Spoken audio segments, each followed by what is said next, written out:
7 de la mañana con 26 minutos. Nuestro último invitado el día de hoy en este espacio de Primera Impresión es Napoleón Santamaría, experto tributario, con quien abordaremos los detalles y el contenido de la Ley de Simplificación y Progresividad Tributaria que fue aprobada en la Asamblea Nacional. Bienvenido, muchísimas gracias por estar hoy con nosotros. Gracias, Sofía. Muy buen día y muy buen día a todos los queridos televidentes. Bueno, ¿usted cómo ve la aprobación de esta ley después de que se archivó la Ley de Crecimiento Económico, este texto más corto que se enfoca básicamente en el ámbito tributario?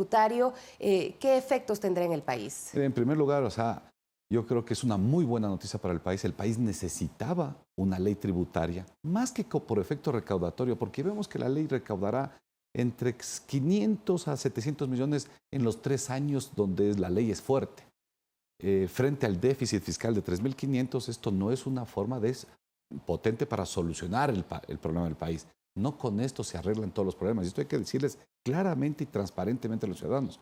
Pero sí es un mensaje, y sobre todo un mensaje a organismos internacionales, que este país tiene un camino distinto a quemar las calles, a incendiar las empresas, a lanzarnos piedras o a archivar leyes como irresponsablemente lo hizo la Asamblea, la ley anterior en noviembre.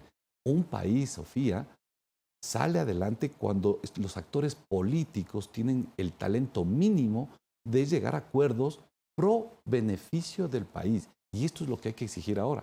Esta ley tiene este mensaje. El país puede llegar a este acuerdo mínimo, ha bajado el riesgo país, lo cual es bueno para los préstamos internacionales y para los inversionistas, porque ven que es un país que vuelve a autorregularse. Y segundo, es un mensaje para quien nos quiere prestar y el país necesita créditos en este 2020, tenga ese interés de seguir compartiendo esta aventura de sacar al país adelante a través del empréstimo. ¿Y cuáles son las características que tiene esta ley para que se vuelva positiva para la ciudadanía y que permita sobre todo fomentar el emprendimiento y el crecimiento económico, que es lo que se necesita ya para este 2020? 3 temas realmente muy fundamentales. Primero, decirles absolutamente clara, la ley cobra más impuestos a la gran empresa, a la empresa que vende más de 1 millón, 5 millones, 10 millones. Muchos empresarios se quejan y dicen, yo no fui parte de esa década de oprobio, corrupción y despilfarro del fondo público. ¿Y por qué tengo que pagar? Bueno, porque el país lo requiere y la empresa tiene que adherirse a este llamado del país, de las finanzas públicas del país. Pero también toca el bolsillo de los ciudadanos porque quien consume cerveza tendrá una cerveza algo más cara porque subió el ICE. Quien consume bebidas gaseosas tendrá que pagar algo más por el consumo de bebidas gaseosas. Igual pasará con telefonía postpago y con fundas plásticas en términos generales. No quiero pagar estos impuestos, no consumo estos bienes. Si el impuesto es al consumo, a la adscripción, a la compra del producto que está grabado. Primer mensaje, sí hay una mayor carga tributaria. No tan potente, pero hay. Segundo, un tema de beneficio al sector, sobre todo al microempresario, Sofía. El país tiene el 38% de su población económicamente activa, está en pleno empleo. ¿Qué pasa con el 62% del país? No podemos generar puestos de trabajo, ni el sector privado ni el sector público. Por eso es el llamado a que nuestros jóvenes sean hoy día los receptores y quienes perciban el fruto de su talento a través del emprendimiento. Y esta ley sí da un primer paso muy positivo. ¿Qué le dije al emprendimiento? Al microempresario, pague usted un 2% de sus ventas y olvídese de la carga administrativa, contable, fiscal y financiera que significa declarar mensualmente IVA, retenciones en la fuente, semestral anticipo, anual impuesto de renta. No, quítese toda esa tarea, dedíquese al emprendimiento, que es donde tenemos que tener la incubación del talento de nuestros jóvenes, y pague un 2% de impuesto a la renta. Lo mismo le dice al sector agro, y esto sí es un llamado importante. Este país saldrá adelante cuando tengamos la cesta más importante de productos de calidad a nivel mundial. Ya tenemos algunos, ya tenemos banano, ya tenemos flores, atún, etcétera, pero hoy vemos que se está sumando la macadamia, hoy vemos que se está sumando la uvilla, hoy vemos que se está sumando la pitahaya, bueno, algunos productos. Esto es lo que necesita el país, emprendimiento, jóvenes que emprendan, que no busquen trabajo porque no hay, y por eso la reforma es eso, orientar a que esta juventud sea merecedora y que obtenga el fruto de su talento a través del emprendimiento. Segundo punto, usted nos decía, hay 3 aspectos fundamentales en esta ley. La tercera es estos conceptos que refuerzan a la administración tributaria. Yo creo que la directora actual de la administración tributaria, y soy muy preciso, la actual directora del SRI hace una tarea decente. No puedo decir lo mismo de los anteriores directores. Y creo que el SRI hoy tiene que poner el dedo en la llaga porque este país lo que necesita es claridad, transparencia. No podemos seguir viviendo, los ecuatorianos tenemos que saber, ¿por qué estamos en esta situación? Porque hubo 10 años de despilfarro, de robo, de saqueo a las finanzas públicas.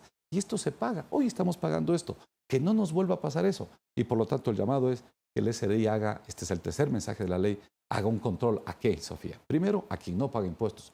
Hay un 45% de nuestra economía que sigue siendo sector informal, es decir, no factura, no utiliza el sistema financiero y este sector de la economía tiene que incorporarse a la fiscalidad. Todos debemos colaborar con el país. Y segundo, el tema de controlar la corrupción. Si no llegamos a acabar con esta metástasis social y moral que tiene el país de acabar con la corrupción, entonces el país no saldrá adelante. En resumen, si acabamos con la corrupción, el país deja de perder 3.500 millones de dólares y si combatimos la evasión fiscal, recaudamos 5.000 millones. Con 8.500 millones, este país todos los años tendría un presupuesto equilibrado y un progreso y una idea de desarrollo futuro asegurado. Para combatir la evasión tributaria, este régimen de simplificación que usted mencionaba para los microempresarios, ¿cómo podrá articularse? ¿Se va a aplicar no inmediatamente? ¿Se dará un tiempo prudencial para que pueda formarse ese registro único? Hablemos a los microempresarios. ¿A los microempresarios qué es? Quien no vende más de $300.000 y no tiene más de nuevos trabajadores. Primero a ellos. Y segundo, que microempresarios que no se dediquen a actividades, por ejemplo, profesionales de construcción, de urbanización, de lotización, ellos no pueden ser microempresarios si no entran al régimen. Microempresario es el que está desarrollando su talento en el tema de textil, en el tema del cuero, del calzado, etcétera, de la agricultura, etcétera. Y a ellos se les quiere fomentar la ley. Este es un primer buen paso. ¿Por qué? Porque es un impuesto que le dice, usted dedíquese a su emprendimiento, pague un 2% de sus ventas, lo cual es un tema sencillo. Usted coja lo que vendió en el año, multiplique por 2 y ese es su impuesto anual. Segundo, este es el impuesto a la renta. Este es el impuesto a la renta. El impuesto ¿Desde a la cuándo, renta? como usted decía, Sofía? Desde el 1 de enero del 2020. Este 2019 lo cierran y como han venido cerrándolo y el 2020 ¿quiénes? Quienes deseen. Pero nosotros que estamos en el campo de batalla sabemos lo que es el régimen fiscal día a día. Esto es beneficioso. ¿Por qué? Y esto es bueno que lo entiendan.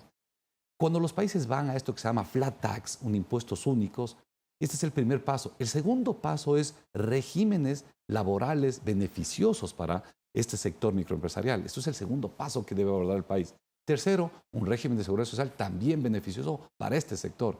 Y cuarto, un régimen a los impuestos subnacionales. Resumen, Perú, por ejemplo, ¿qué tiene? Tiene un subsidio en la seguridad social, tiene un beneficio en no pago de impuestos del 1.5 por mil, patente municipal. Es decir, esta es una clara invitación para que los microempresarios comiencen a incorporarse a este sistema. ¿Quiénes? Los que están formalizados para que su formalización sea más sencilla, más fácil, y quienes no están formalizados para que se incorporen a la economía formal. Otro de los puntos que se incluyen en esta ley de simplicidad y progresividad tributaria es el tema de retirar este anticipo al impuesto a la renta. ¿Cómo aplicará este cambio que se da? El anticipo del impuesto a la renta, según la reforma, es eliminado.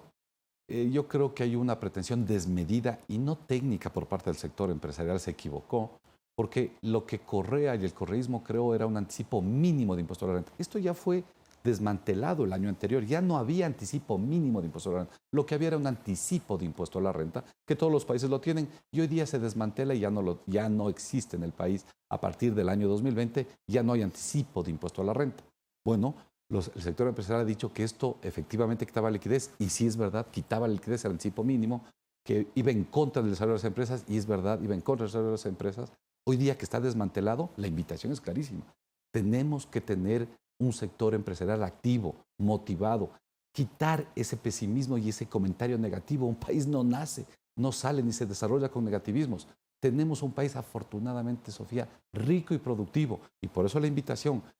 El sector empresarial creo que tiene las herramientas para que se active y trabaje en el desarrollo del país. La invitación está lanzada. Y con toda responsabilidad, porque usted mencionaba el tema de elevación, ¿no? Y el pretexto de este anticipo al impuesto a la renta era un poco el que se evadían impuestos y que no se declaraba cómo tenía que ser. Así es que también se espera esa corresponsabilidad de parte del sector empresarial para que se pueda efectivamente generar una situación de mejor productividad en el país. En el caso caso pues otros temas que están incluidos en esta ley, impuestos a consumos especiales, ¿cómo queda establecido? Mire, hay temas, en el tema de ICE, impuesto a los consumos especiales, este es un impuesto que se grava al consumo suntuario, al consumo que no es necesario para el desarrollo humano de una persona. Por eso se le grava a la cerveza, se le grava al licor, se le grava al cigarrillo y se le grava a los servicios digitales. Y hoy estamos viendo que la mayoría de servicios digitales están vinculados al placer, al juego, al albur.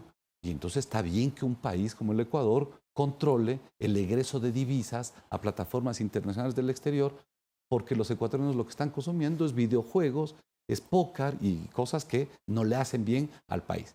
El tiempo es duro y es difícil, y esto es quizás lo más bonito del momento, porque los tiempos difíciles hacen ciudadanos fuertes, sólidos y perseverantes, y eso es lo que necesitamos.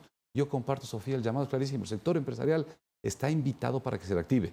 El sector trabajadores, que son 38% de la población, tienen que dedicada y dedonadamente dedicarse a trabajar cada vez mejor. El país tiene un gran problema que es desempleo y subempleo, y a eso es que tenemos que apuntarnos. Una reforma importante, que trae la ley, que hay que citarla, es quienes no pudieron pagar sus impuestos de IVA y de retenciones, son impuestos retenidos y percibidos, que llama la ley, y que tienen deudas con el SRI, esto les complica en sus actividades normales, no pueden facturar, no pueden importar, exportar. En un conjunto, la ley les da un periodo de gracia para que paguen todo lo que está atrasado en un periodo de 12 meses de facilidades de pago, lo cual también es bueno, reactivar a estos actores económicos que porque alguna razón, y el año ha sido complicado, tengan la posibilidad de reactivarse fiscalmente y vuelvan a hacer actividades económicas. Ahora, también nos queda por tratar el tema de la Proforma 2020.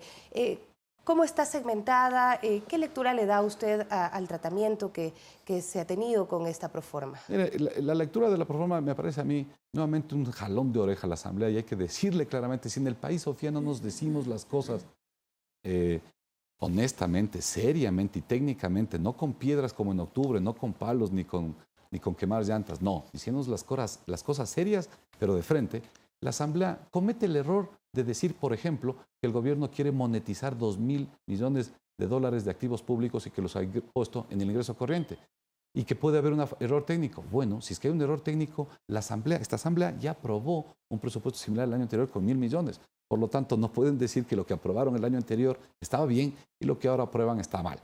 Segundo, el déficit del presupuesto es 3.500 millones. Esto potencialmente podría crecer porque a lo mejor el precio del petróleo no llega al 51 que está presupuestado y tenemos un déficit adicional de 500 millones.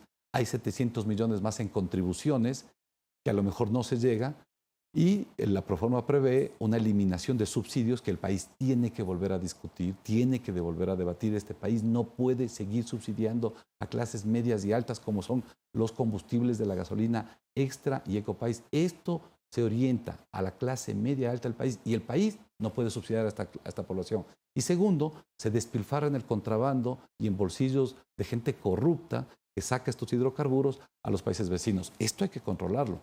Luego, que el presupuesto de alguna manera asegura un equilibrio en el año 2020, sí, la ley le permite al gobierno, la actual ley, le permite al gobierno emitir cerca de 3.300 millones en bonos y en certificados de tesorería, con los cuales se solventarán deudas. Claro, no es el mejor de los escenarios, no es el escenario ideal porque todos quisiéramos recibir los dólares en contraprestación de nuestros bienes y servicios, pero esta es la realidad del país. Insisto, y esto hay que dejarlo claro, el país está así porque venimos en 10 años de despilfarro. Me alegra que el despilfarro en parte se haya acabado, porque la corrupción en algunos sectores todavía sigue, hay que seguir apuntalando, hay que seguir combatiendo esto, porque, Sofía, lo triste sería tener un país como la Argentina, que el día de ayer acaba de ya debatir en primera instancia un impuesto al 30% a los consumos al exterior. Nosotros tenemos un ISD que sí es duro y que es gravoso, y es el 5%. Argentina tiene el 30%. Imagínese la situación fiscal que tiene ese país. Ojalá que no nos pase eso. ¿Y cómo no nos pasa eso? Diciéndonos las cosas absolutamente técnicas y claras. Pero en el tema de la segmentación, los gastos destinados a educación, a salud, ¿cómo se vislumbra esta Proforma? ¿Se podrá cumplir con las necesidades del país y sobre todo cumplir con las obligaciones del Estado? Yo creo que el Estado vamos a llegar a cumplir. Desde luego, es un año que va a ser muy complicado, que hay que ajustar las correas desde lo público a lo privado. Pero, por ejemplo, la asignación educación. ¿La asignación educación en el monto es correcto? Sí, es correcto. Y si no quisiéramos hacer un debate con todos los rectores de las universidades públicas del país para saber cuánto de la asignación estatal se va al gasto corriente. Y no le estoy diciendo sueldos y salarios, que a ese sí se debe ir, sino a viajes, a gastos administrativos, a gastos de gestión que se está despilfarrando en las universidades públicas del país. Ya tenemos un caso sonoro de acciones penales en Guayaquil. A los municipios nos piden la devolución del IVA, que los ecuatorianos le devolvamos a los municipios el IVA. Eso lo hemos venido haciendo durante años. Pero cuidado, tenemos 221 municipios. ¿Cuántos de estos municipios han malgastado los fondos públicos? ¿Tienen responsabilidad penal en el ejercicio de algunos alcaldes? Así que nos quieren que los ecuatorianos les cedemos, porque hay que aclarar algo al país. Este país vive con un 100% de ingresos. El 80% de ingresos lo producimos los ecuatorianos. Somos los ecuatorianos con nuestros impuestos, todos, los 17 millones de ecuatorianos. Cuando voy a la tienda y pago el IVA, el impuesto a la renta, nosotros somos quienes financiamos este país. Así que cuando les devolvemos a los municipios el IVA, a las universidades, a la educación, lo estamos dando a los ecuatorianos. Lo mínimo que pedimos es decencia y pulcritud en el uso y el manejo del fondo público.